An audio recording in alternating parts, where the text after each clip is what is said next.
Hey guys, in this video I'll be showing you how I'm going to make one of these. This is a sample that a customer gave to me to kind of reference of what she wanted. So we're going to start with this long board here. I'm going to cut right at 18 here. 2 of those, and those will be the base. Yeah, so we're going to hit the miter saw real quick.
So eventually these boards will be glued up side by side, and obviously you can see that these are not going to be flush.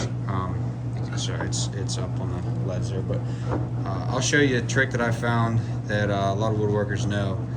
But when you have 2 boards like this and you're doing edge to edge, you're going to want to take two sides just like that together and run them through the joiner like this, so that you can get an identical edge, so that when they glue up, the contour, whatever you want to call it, that's not the right word. Anyways, the edges are the exact same after you put them both through the joiner on the same side. So then you'll be able to glue them up and they will be flush. So I'm going to show you guys what I mean.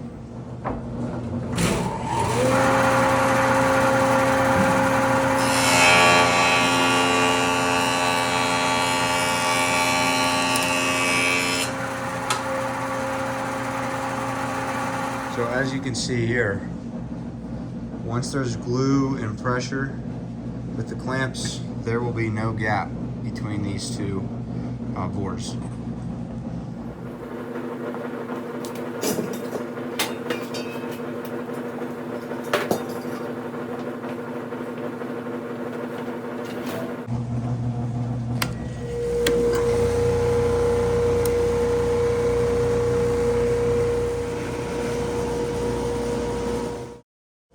Alright guys, we have a guest today, Grandpa Great.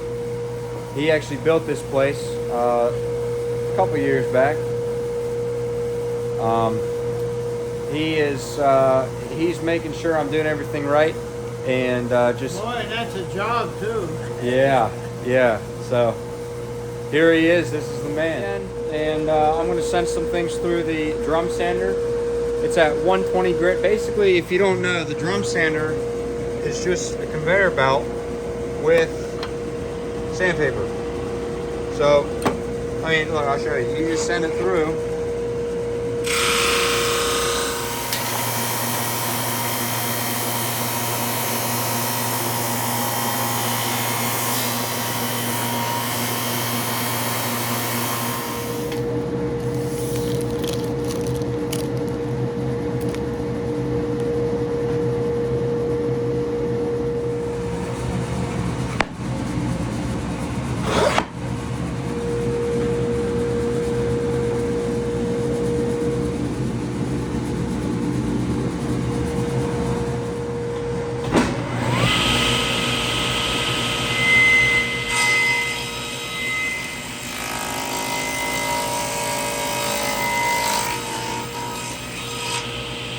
This glue up here, I did something different that I don't normally do.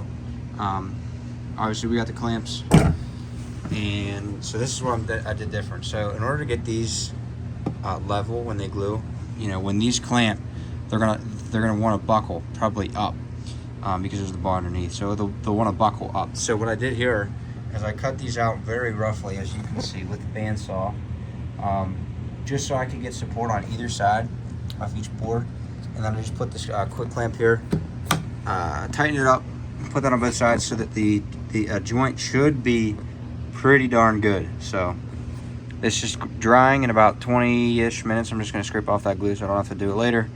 And now I'm going to work on the rails. I found pieces of scrap wood. Not really scrap wood, but I guess you can call it scrap because it's left over from my cutting boards, 18 by 12, just normal size cutting boards.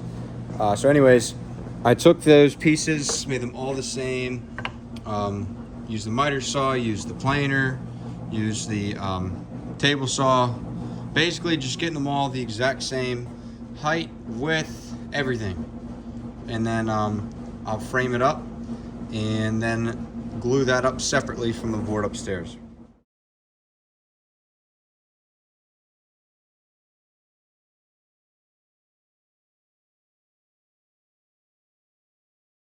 All right, so I didn't actually get any videos of me gluing it up, but here's what it looks like after the fact. So I have pressure in all necessary areas, all the corners, still gluing, but I'm actually going to use this tool here, just a scraper, and down in these corners I'm going to use it to get the glue out. But see what I mean there? But it'll be better once it dries a little bit, like hardens over. So that happens in about 30 minutes. So about 30 minutes, I'll scrape up the corners, make sure there's no more glue, and then we wait.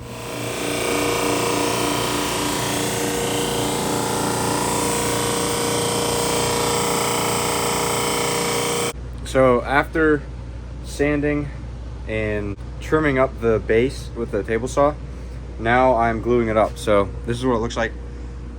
Don't worry, they're not under max strength, or else that would be way too much force applied to the joints. I didn't have enough quick clamps, so I used my big industrial, powerful, whatever you want to call it, cutting board clamps that I would use to glue up cutting boards. So this is what it looks like.